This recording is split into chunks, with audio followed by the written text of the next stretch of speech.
Hello everyone, চলে এলাম আবার নতুন একটা ব্লগ নিয়ে। আশা করি তোমরাও ভালো আছো, আমরাও ভালো আছি। প্রথমেই সকলকে জানাই গুরু পূর্ণিমার অনেক শুভেচ্ছা ও অভিনন্দন। আজ ইচ্ছা আছে গুরু পূর্ণিমা স্পেশাল নিরামিষ থালি বানাবো, তো সেটা তোমাদের সাথে শেয়ার করব। তার আগে দেখো, এখন মেয়েকে আমি ছাড়তে এসেছি। ওর বাবা ফোন করছিল, গুরু প্রণাম ওর বাবা সারতে যাবে, তো সেখানে মেয়েকে নিয়ে যাবে। তো মেয়েকে রেডি করে দিতে, মেয়েকে এখন রেডি করে দিই। 11:30টার মতো বাজে, বাঁধে দিতে আসছে। ওর বাবা এখানে আসবে, তো বাবার সাথেও গুরু প্রণাম সারতে যাচ্ছে। আর এত ছোট বয়স, এখন থেকেই শিখুক। তো চলো, ওর বাবাকে আমি জিজ্ঞাসা করছিলাম যে কতটা সময় লাগবে, বললো আধ ঘন্টার মধ্যে ফিরে আসবে। আসলে মেয়ে সকাল থেকে শুধুমাত্র একটা ব্যানানা খেয়েছে।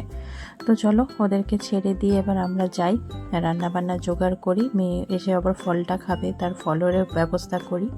তো মেয়েকে ছেড়ে দিয়ে এসেই লেগে পড়েছি কাজে। বললাম নিরামিষ থালি বানাবো, সেই জন্যই সমস্ত কিছু জোগাড় করে নিচ্ছি। আর এদিকে ফলও বের করে নিয়েছি, ফলগুলো কেটে রেডি করব। আলু পটলের তরকারি করব ভেবেছি, আর এখন আলু ভাজছি। বিয়েবাড়ি স্টাইলে সেই কারি পাতা বাদাম দিয়ে আলু ভাজাটা বেশ ভালো লাগে খেতে, তো সেটাই আজকে বানাচ্ছি। এখানে ডাল ভিজিয়েছি। মেয়ের আপেল সেদ্ধ হয়ে গেছে।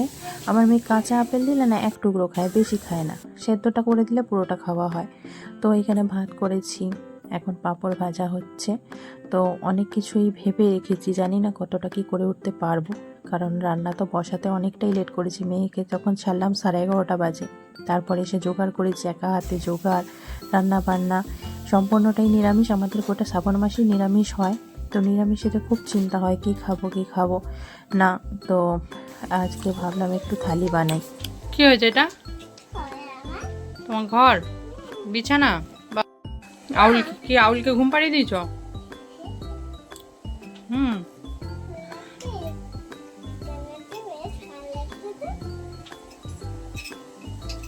হ্যাঁ, ওগুলো ফেলে দিয়েছো ওখানে, জামা কাপড়গুলো? ওগুলো ভালো জামা কাপড়, সব সেলাই করতে দেবো।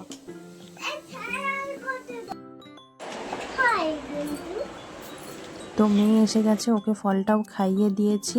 আর এদিকে রান্নাবান্না তো চলছেই আমার। ও এখন একটু দেখছো সাইকেল নিয়ে বেরিয়েছে, আর সমস্ত জামা কাপড় বিছানা থেকে ফেলে দিয়েছে কাঁচাগুলো।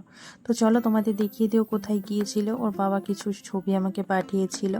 আমাদের সামনেই একটা ক্লাব, সেইখানে হচ্ছিল একটা, কি বলবো, একটু বসা হয়েছিল আর কি। সবাই মিলে এখানে ভারত মাতাকে প্রণাম করা হয়েছে, পতাকা উত্তোলন হয়েছে।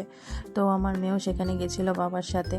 তো সেইখানে ও কী করেছে সেগুলোর বাবা ভিডিও পাঠিয়েছিল, তোমাদের সাথে ছোট্ট করে শেয়ার করলাম। তো তারপর চলো আবার রান্নায় ফিরে আসা যাক। এদিকে আলু পটল ভাজা হয়ে গেছে, এখানে মশলাটা কষছি। আলু পটলের তরকারিটা করব, অনেকটা লেট হয়ে গেছে এখন, জানো তো, প্রায় 1:30টার মতো বেজে গেছে। মেয়েটাকেও খেতে দিতে হবে। খুব ইচ্ছা ছিল যে একটু চাটনিও করব, পাঁপড় তো ভেজেইছিলাম, কিন্তু আর চাটনিটা হয়ে ওঠেনি এতটা বেলার জন্য। আর এদিকে ওর বাবা আমাকে একটা কাগজে সই করতে ডাকছিল। দেখো আমার কুমড়োনিগুলো পুড়ে গেছে, পুরো মানে মুডটা নষ্ট হয়ে গেল। এই কাজের সময় কেউ ডাকলে না এরকমই হয়। তো আর কী করা যাবে, যাক, দুটো ভালো হয়েছিল প্রথমে, আর এইগুলো একটু ধরা মতো হয়ে গেছে। তো চলো, সমস্ত কিছু আয়োজন হয়ে গেছে। দেখো আমি অত কিছু রান্না করেছি, আমার শাশুড়িমাও আবার পনির করেছে আর মোচার ঘন্ট করেছে ডাল দিয়ে, সেটা আমাকে দিয়ে গেছে। আজকে পুরো জমজমাটি খাওয়া দাওয়া। চলো এবার নিরামিষ থালিটা সাজিয়ে নিই। আর তোমাদের কেমন লাগলো আইটেমগুলো বলো অবশ্যই কমেন্টে।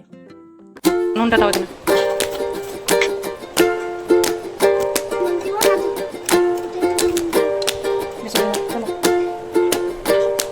ভেরি গুড, খুব ভালো হয়েছে মা।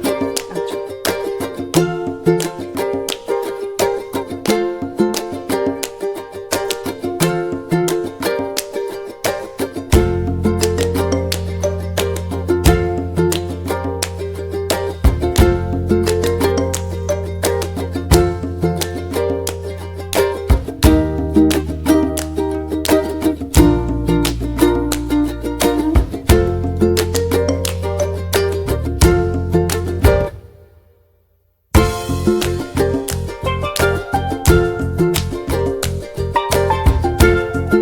আমি এখানে থালি সাজাচ্ছি, আর আমার মেয়েকে দেখো একটা একটা করে আলু ভাজা আর একটা একটা করে ভাত কেমন তুলে তুলে খাচ্ছে।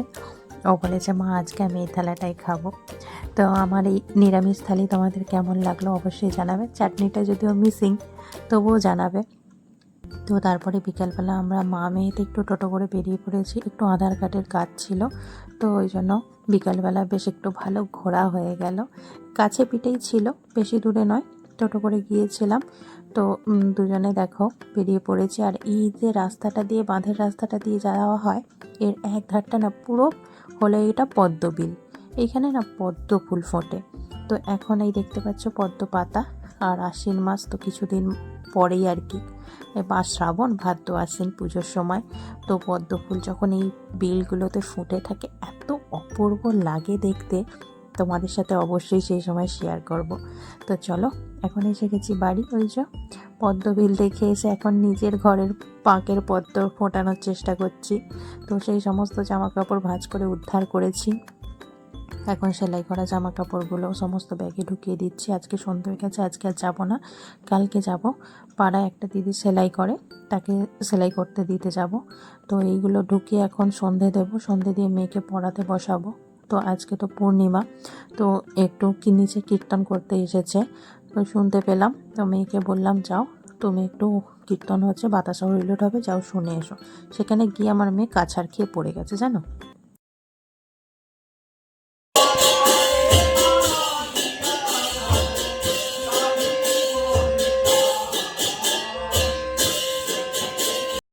তো এই যে আমি মেয়ের একটু রান্না করছি সয়াবিনের তরকারি। এই যে কাছার খেয়ে পড়ে গেছে, বেচারি এসে বলছে জামা প্যান্ট কাদা হয়ে গেছে, ওকে আবার চেঞ্জ করে দিলাম। তো চলো রান্না বান্না করে, সবই তো ভালো লাগে, এই যে বাসন দেখলেই কান্না পায়, কিন্তু কিছু করার নেই, সংসার যখন করতে তো হবেই। ওই দেখো আবার চলে গেল। তো চলো সংসারের কাজকর্মগুলো করে নিই। আর আমার এই ছোট্ট ব্লগটা তোমাদের কেমন লাগলো, নিরামিষ থালি কেমন লাগলো অবশ্যই জানাবে। আবার দেখা হবে নেক্সট ব্লগে, ততক্ষণে টাটা বাই বাই, সবাই ভালো থেকো।